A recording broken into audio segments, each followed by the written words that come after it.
어느 날 새가 하나님을 찾아가서 이렇게 말을 했어요. 하나님, 다른 동물들은 다 무기가 있습니다. 뱀은 독이 있고, 사자로는 날카로운 이가 이빨이 있고, 또 하다못해서 당나귀는 뒷발차기라도 하는데 저는 아무것도 없습니다. 이렇게 새가 하나님께 찾아가서 얘기했습니다. 그러자 하나님이 빙그레 웃으면서 새에게 날개를 달아주셨어요. 새한테. 새는 매일 그 날개를 등에 메고 힘겹게 걸어 다녔습니다. 날개가 있는데 못 날고 걸어 다녔던 거죠. 하나님이 좋은 것 주신다더니 짐만 주셨네. 날개가 너무 무거워요. 하나님 좀 떼주세요. 날개 떼면 안 될까요? 그렇게 이제 하나님 찾아가서 얘기하니까 하나님이 이렇게 말씀하셨어요. 야 새야, 너에게 소중하고 특별한 것을 가지고 있음을 너는 모르는구나.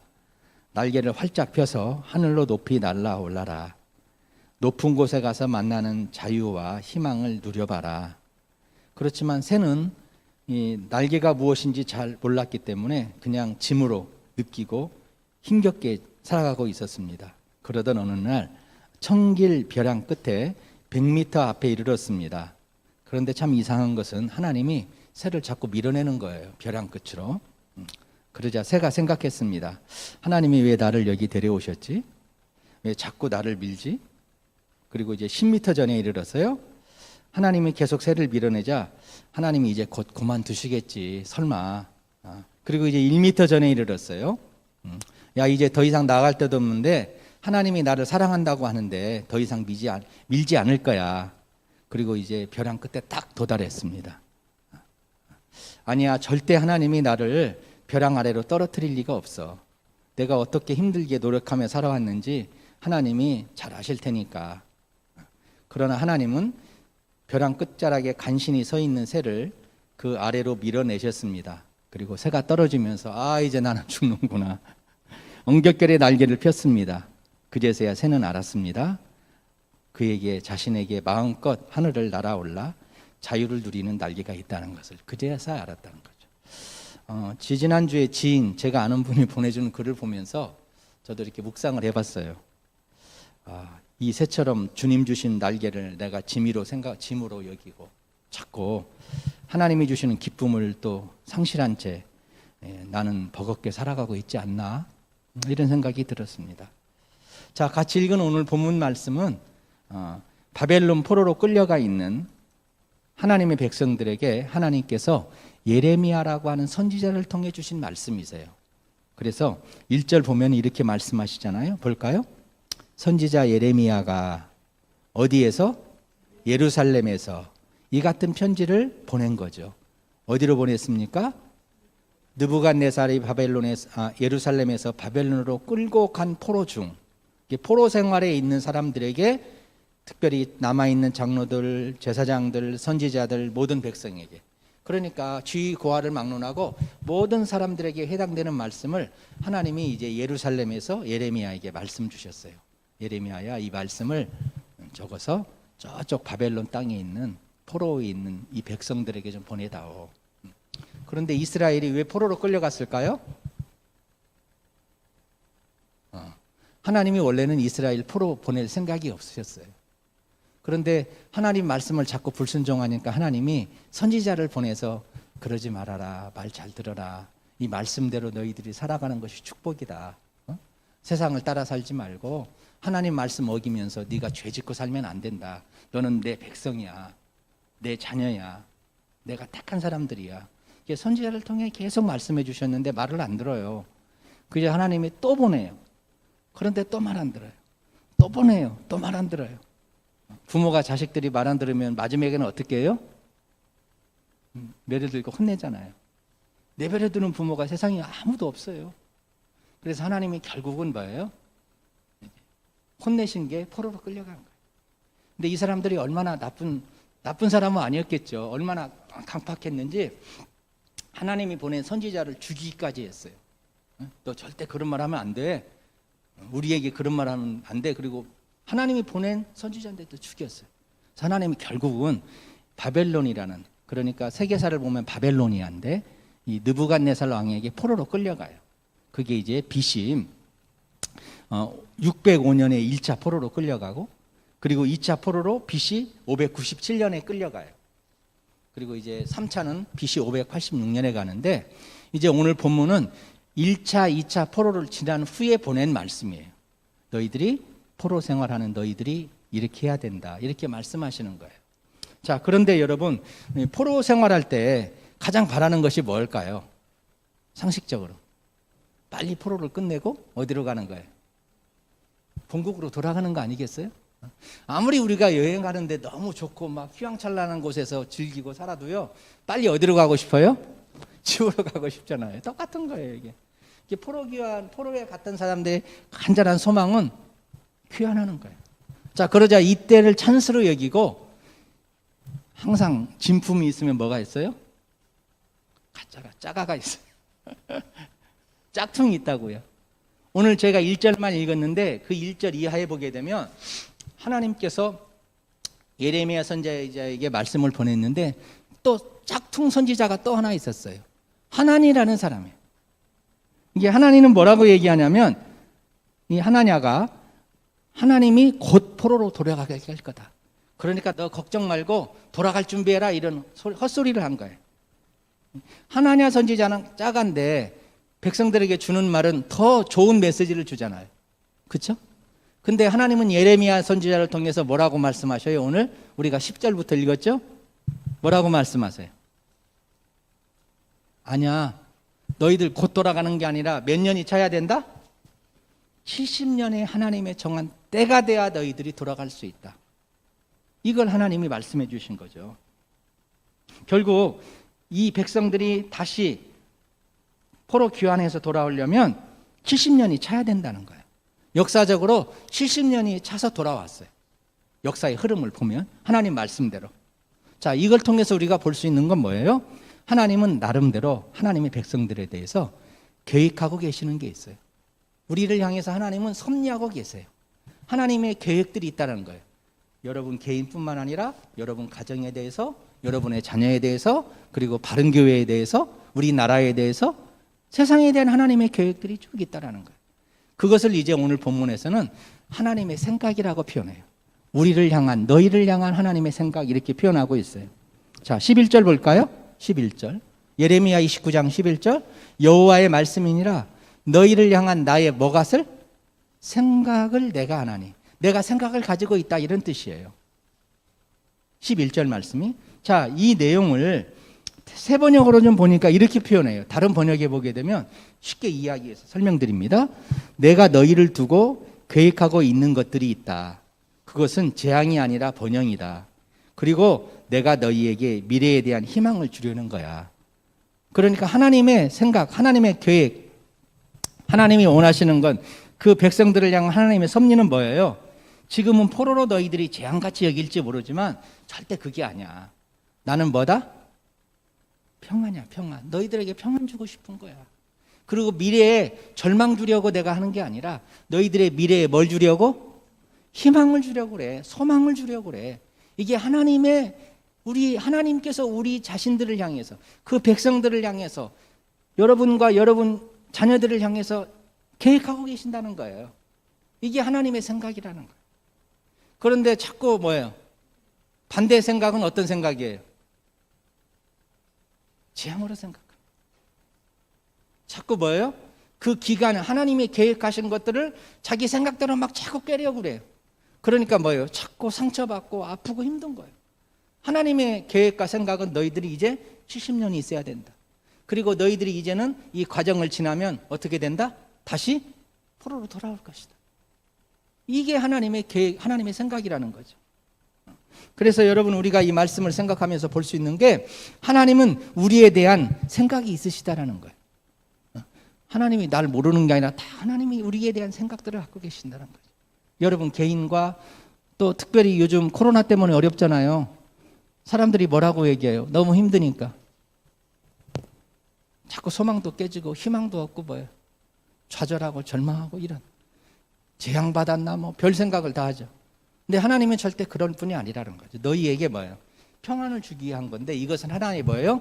과정이야, 과정. 궁극적으로는 너희들에게 평안을 주는 거고, 궁극적으로는 너희들에게 뭐 해줘요? 희망을 주는 거야. 소망을 주는 게 하나님의 생각이라는 거예요. 저는 이 말씀 준비하면서 이 생각을 했어요. 하나님 마음을 저는 가장 이해할 때마다 가장 마음에 와닿는 그 이해는 세상 사는 동안에 부모님의 사랑인 것 같아요. 하나님의 마음은 부모님의 마음하고 똑같진 않을지라도 이 지구상에 인간으로 살면서 하나님의 마음을 가장 잘 읽을 수 있는 게, 이해할 수 있는 것이 부모님 사랑 같아요. 부모님의 마음. 그래서 제가 이 말씀 준비하면서 제가 딸 둘이거든요. 30살, 28살. 자녀들에 대한 내 자식 그러고 끝나는 게 아니라 이 자녀들에 대한 생각들이 있잖아요. 마음들이 있잖아요. 여기 계신 여러분 중에도 아마 다 그럴 거예요. 그죠? 세상에서는 아무리 삿대질을 하고 나쁜 놈 어쩌고 뭐래도요, 부모는 어때요? 절대 포기하지 않아요. 왜요? 내 새끼니까, 내 자녀니까. 하나님이 하나님의 백성들에 대해서 포기할까요? 절대 포기하지 않는다는 거죠.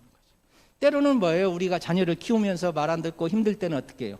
혼도 내고 뭐하고 뭐 별거 다 하지만 궁극적으로는 이 아이를 위해서 부모가 희생하잖아요. 하나님이 궁극적으로 우리를 위해 얼마나 큰 희생하셨어요.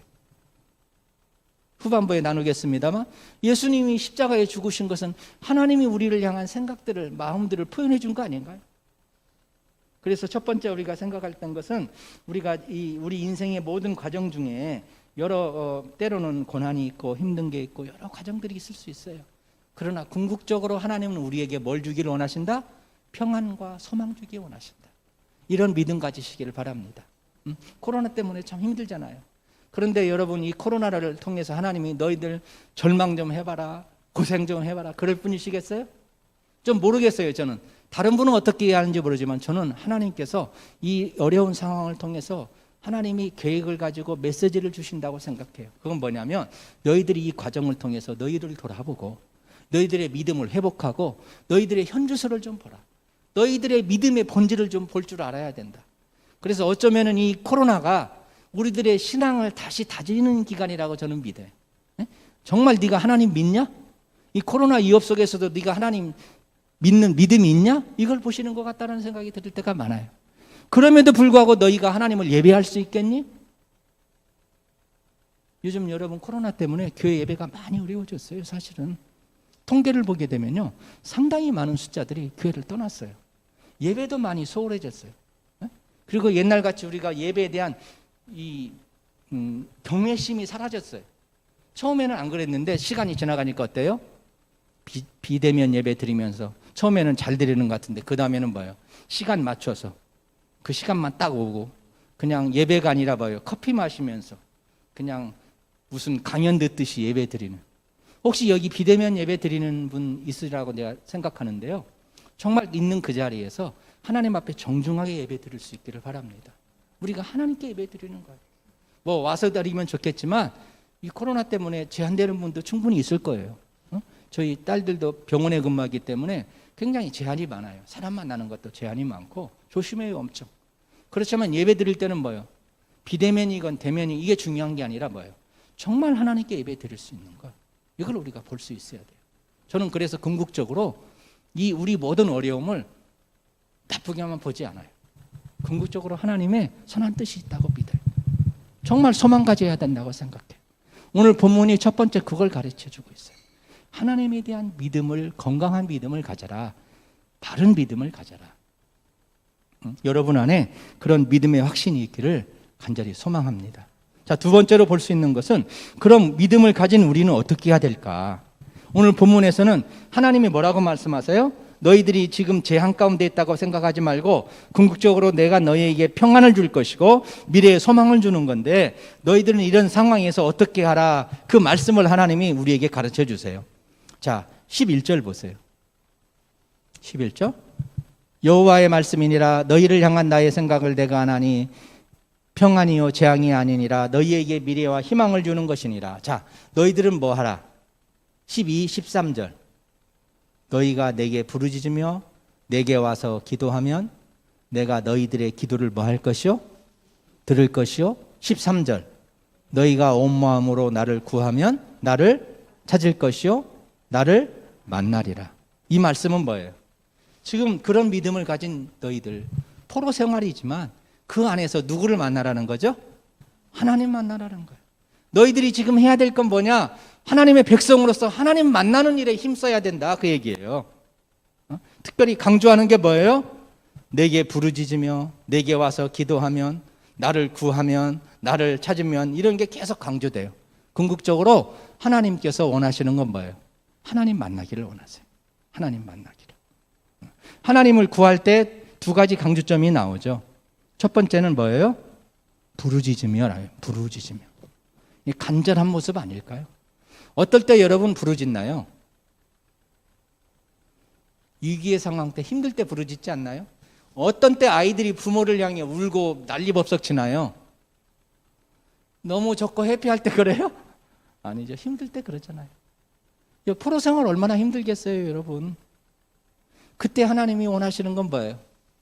야, 낙심하고 좌절하고 절망하지 말고 나를 향해 부르짖어다오. 나를 좀 만나자. 나를 만나자. 이런 말씀이셔요.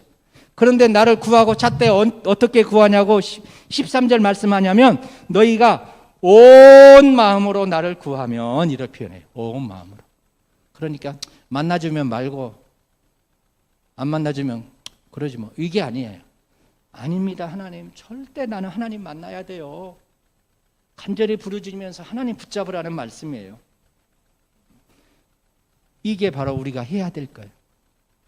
사실 여러분, 포로로 끌려간 사람들이 할 수 있는 게 뭐가 있을까요? 이때 이스라엘 백성들은 예루살렘의 성전에서 예배를 드려야 되는데 다 예배도 못 드려요.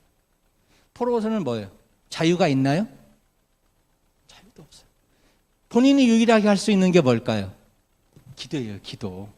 그건 어떻게 막을 수 없잖아요. 혼자 기도하는데 하나님을 향하여 정말 마음을 다해서 부르짖고 하나님을 향하는데 그건 옆에서 누가 건드릴 수 없잖아요. 그것이라도 하라는 거예요, 하나님이. 우리나라는 지금 자유 대한민국 아닙니까? 자유주의자 얼마나 좋아요. 우리가 정말 이렇게 예배 드릴 수 있는 것도 하나님 은혜 아닌가요? 저는 얼마 전에 우리 그 동기 목사님 중에 그 북한 선교를 하는 분을 만났어요. 뭐 이름 밝힐 수는 없고. 그분 만나서 얘기 듣는데요. 막 오싹오싹하더라고. 마음이 막. 그들이 지하에 숨어서 북한 동포들이 성경도 없어요. 그래서 막 그 쪽복음이라 쪽 써짓는 거 이런 거 가지고요. 숨어서 예배드려요. 잡히면 어떻게 돼요? 진짜 수용소 가요. 수용소. 죽이는 경우도 있고 수용소 가요. 그런데도 목숨 걸고 하는 거예요. 왜 그럴까요? 그들이 하나님 만나는 것에 대한 믿음이 있기 때문에 그래요. 하나님 만나는 것에 대한 믿음. 우리 얼마나 자유 대한민국입니까? 예배도 드릴 수 있잖아요. 성경 읽는다고 뭐라고 해요? 북한에서는 성경 발견되면 즉시 수용소 가요. 마음대로 할 수도 없어요. 이 자유 대한민국과에서 우리가 얼마나 하나님의 은혜 속에 살아가고 있는데 하나님 만나는 것조차도 때로는 뭐예요? 우리가 너무 안 하는 거 아닌가 이런 생각할 때가 있어요. 그래서 하나님이 우리에게 뭐라고 말씀하세요? 너희가 지금 힘든 상황일지라도 나를 쭉 만나라. 그래야 너희들이 뭐 한다? 살 수 있다, 그 얘기. 지금 오늘 예배 자리에 오신 여러분들 어떤 상황이 있는지 저는 잘 모르겠어요. 근데 여러분 힘든 상황이나 이런저런 여러 가지 일들을 겪을 때마다 하나님이 우리에게 주시는 사인이 뭘까요? 나를 만나자는 거예요. 그래야 너희들이 산다는 거죠. 우리가 하나님을 만날 때 살아날 수 있어요.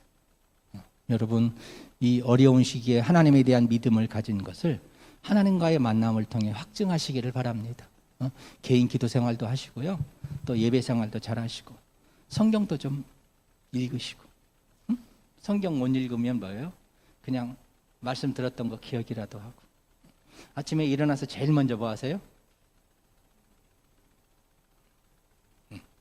성경 보면 좋겠지만 못 보면 기도라도 시작하고. 하나님 오늘 하루도 새날을 열었습니다. 하루 동안에 하나님 저를 이렇게 인도해 주십시오. 우리 아이들 자녀들은 좀 걱정이 돼요. 애들을 대부분 일어나면 제일 먼저 뭐 하냐면 뭐부터 해요? 핸드폰부터 봐요. 정말 저는 참 마음이 정말 힘들어요. 하나님 대신 핸드폰이 왔어요. 좀 부모 세대에 책임이 있다고 봐야죠. 부모 세대의 책임. 어릴 때 교육하고 잘 가르쳐야 되는데 이제 지금은 우리가 어떻게 할 수 없을 때는 나부터라도 하면서 본을 보여야죠. 여러분, 하나님 만나야 살 수 있어요. 자, 하나님을 만날 때 그때 어떤 일이 일어날까요? 자, 오늘 본문은 우리가 하나님을 만날 때 어떤 일이 일어나는지를 하나님이 말씀해 주세요. 자, 봅시다. 12절 13절 우리가 봤죠. 너희가 내게 부르짖으며 내게 와서 기도하면 내가 너희들의 기도를 들을 것이요 너희가 온 마음으로 나를 구하면 나를 뭐 할 것이요? 찾을 것이요 나를 뭐 하리라? 만나리라. 이 의미는 뭐냐면 하나님이 지금 만나려고 기다리고 계신다는 거예요. 너희들만 오면 만나면 돼, 그 얘기예요. 너희들만 오면. 자, 14절 이제 결론 중요한 겁니다. 이것은 여호와의 말씀이니라. 나는 너희들을 뭐 할 것이며 만날 것이며 너희가 오면, 너희들이 찾으면, 너희들이 부르짖으면, 너희들이 기도하면, 나에게 예배하면 내가 너희를 뭐 할 것이고 만날 것이고. 자, 그 다음 두 번째, 너희를 포로된 중에서 다시 뭐 하게 하리니? 돌아오게 하되. 회복시켜준다는 거 아닙니까? 내가 쫓아보내었던 나라들과 모든 곳에서 모아 사로잡혀 떠났던 그곳으로 뭐 하게 하리라? 돌아오게 하리라. 컴백시켜주리라. 회복시켜주리라. 이것이 누구의 말씀이니라? 여호와의 말씀이니라. 14절에서 시작할 때 이것은 여호와의 말씀이니라. 끝날 때도 뭐예요? 이것은 여호와의. 이 의미는 뭘까요? 강조점이에요. 하나님이 꼭 그렇게 하시겠다라는 거예요. 이것이 여호와의 말씀이니라. 이것이 여호와의 말. 그 중간에 있는 말씀이 하나님의 말씀이라는 거죠. 하나님의 언약이라는 거 아니겠어요? 이 언약대로 하나님이 그대로 이루셨어요. 이스라엘 백성들이 하나님을 찾을 때, 하나님께 부르짖을 때, 하나님을 만날 때, 그 다음 하나님이 일하신다는 거예요. 하나님이 역사하신다는 것을 보여주고 있어요. 첫 번째로 하나님을 만난다는 은혜 아니겠습니까? 우리가 하나님 만나는 거 얼마나 큰 축복이에요. 두 번째, 하나님은 우리를 뭐 하시겠다고요? 구원해 주시고 회복해 주시겠다라는 거예요.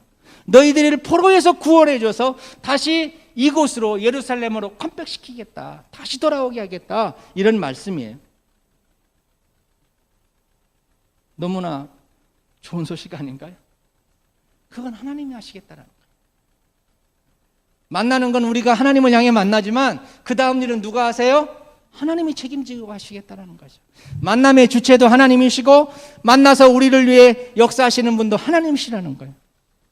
너희들이 하려고 하면 안 된다는 거예요. 하나님의 계획이 있다라는 거예요. 하나님의 생각이 있다라는 거예요. 너희들은 나를 뭐 하면 된다? 만나면 된다. 내게 오라, 나를 부르짖으라, 나를 찾으라. 그러면 너희가 살 수 있다. 너희들이 내게 올 때 그 다음에는 내가 너희를 살려주마. 너희를 내가 만나줘서 너희들의 믿음을 회복시켜주고 내가 너희들을 만나서 다시 이곳으로, 예루살렘으로 돌아오게 해주겠다. 회복시켜주겠다. 치유해주겠다. 이게 하나님의 말씀이에요. 제가 지난주에 어떤 글과 책을 보다가 참 너무나 마음에 이렇게 은혜가 되는 게 하나 있었어요. 그 유석경 전도사님이라는 분이 쓴 책인데 당신은 하나님을 오해하고 있습니다. 이런 책 제목이거든요. 그분 이제 프로필을 쭉 봤는데 그분이 이제 대학 졸업하고 아주 실력 있는 분이에요. 서울대학교 나오고 뭐 변호사 준비하고 사법고시 준비하고 이런 분이었는데 직장 생활하다가 이제 선교사로 헌신해서 신학교 마지막 학기에 이제 인턴 전도사로 한국에 들어왔어요. 미국에서 공부하다가. 근데 사역하는데 직장암 말기 판정을 받았어요. 몸이 너무 힘드니까. 그래서 병원 가서 이렇게 다 확인해보고 이러니까 의사가 수술을 해도 1년, 길어야 1년 삽니다. 이런 얘기를 한 거예요. 직장 말기니까. 그래서 이 전도사님이 기도를 했어요. 이거 어떻게 해야 되나. 왜냐하면 여러분 이 수술을 하고 항암 치료하고 방사선 치료가 얼마나 힘들거든요. 이게 진짜 사는 것보다 힘들 수 있어요.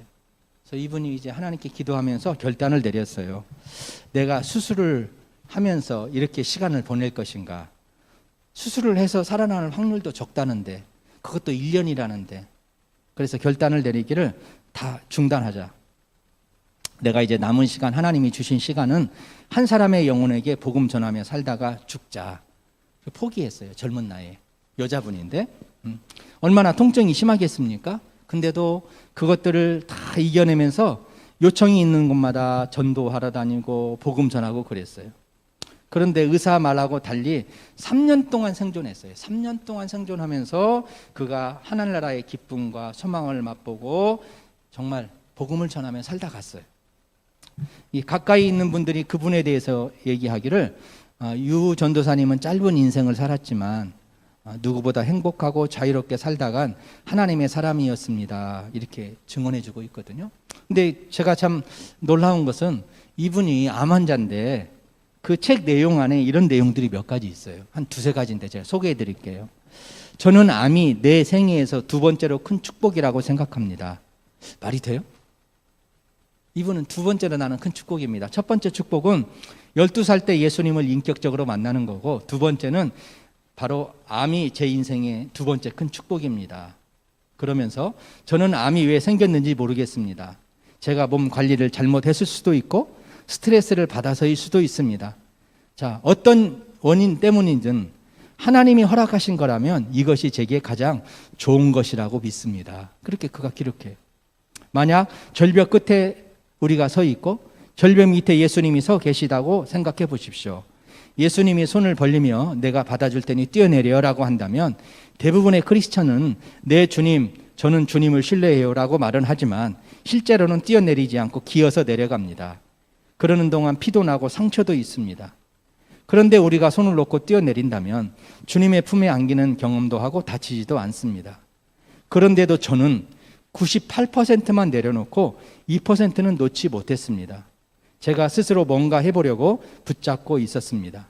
자, 그래서 제 인생을 모두 주님께 맡기게 해달라고 계속 기도해 왔습니다. 그러나 여전히 잘 되지 않았습니다. 그런데 의사가 암입니다 말을 하는 순간 절벽에서 손을 탁 놓은 저를 발견했습니다. 그제서야 이제 손을 놓은 거예요. 자기가 붙잡고 있는 것을 놓은 거예요.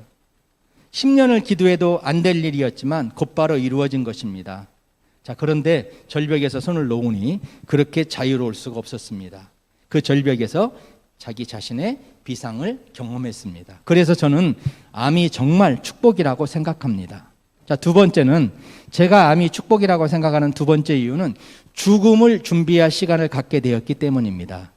만일 사고로 죽는다면 사랑하는 사람과 작별 인사를 할 시간도 갖지 못할 것이고 하나님 앞에 잘못할 회개할 시간도 없을 것이고 죽음을 준비할 시간이 없을 것입니다.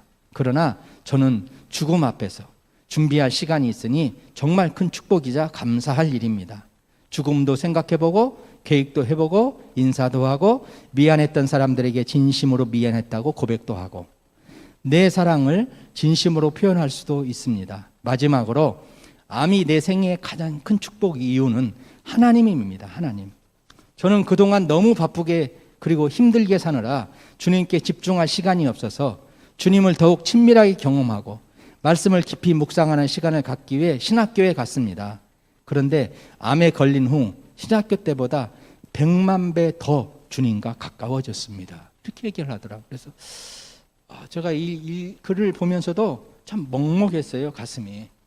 야, 이 암이라면 절망인데 이분은 오히려 이 안에서 하나님을 봤구나. 오히려 자기가 하나님을 믿는 것이 뭔지 경험했구나. 그리고 무엇보다도 준비하면서 죽음을 맞이했구나. 마지막으로 그가 그렇게 소중히 여겼던 하나님을 깊이 경험했구나. 어쩌면 이게 여러분 이분에게서는 절망일지 모르지만 오히려 평안 아닐까요? 뭐 예배 드릴 때 죄송합니다만 저도 여러분도 언젠가는 갈 거예요. 그렇지 않나요? 어떻게 갈지 저도 모르겠어요. 그러나 중요한 건 우리가 가진 그 믿음을 끝까지 지키는 거 아닐까요? 하나님 앞에 서는 날이 있지 않을까요? 오늘 예레미야서를 통해서 주시는 하나님 말씀은 뭐예요? 너희를 향해서 내가 나름대로 계획하고 준비하고 생각하고 있는 것들이 있다. 그건 절대 나쁜 게 아니야. 부모가 자녀에게 나쁜 거 줄 부모가 없듯이 하나님 아버지가 우리를 향해 뭐예요? 좋은 것을 생각하고 있어. 지금 과정이 조금 힘들지라도 정말 날개처럼 무거울지라도 그거 내려놓지 마. 그걸 지고 잘 감당하면 나중에는 어떻게 된다? 비상할 수 있게 되는 거야. 비상할 수 있게 되는 거야. 그러기 위해서 지금 우리가 뭘 해야 돼요? 하나님 만나면 돼. 하나님 만나면 돼. 하나님을 찾고 구하면 돼. 하나님을 믿는다는 것이 무언지 하나님을 믿음에 대한 확신을 가질 것을 주님이 말씀하고 있습니다. 오늘 예배 드리는 저와 여러분, 모르겠어요. 여러분은 어떤 날개에 짐이 있는지, 어떤 환경에 처해 있는지 잘 모르겠어요. 그러나 중요한 건 그것이 여러분 절대 우리가 절망하거나 낙심할 게 아니라 궁극적으로는 하나님 우리에게 뭘 주셔요? 평안을 주시는 거고 우리를 잘되게 해주시는 거예요. 우리에게 정말 소망 주고 싶으신 거예요. 낙심하지 마세요. 정말 하나님이 오늘 또 우리에게 예배 드리면서 예배 자리에 오신 저와 여러분에게 주님이 그런 은혜 주시잖아요. 그런 믿음으로 이번 한 주간도 특별히 여러분 우리 남은 생애가 어떻게 될지 저도 모르지만 하나님을 끝까지 잘 신뢰하고 그 믿음을 붙잡고 하나님의 인도하심 속에 우리가 믿음의 여정을 잘 감당하기를 주의 이름으로 간절히 축복합니다.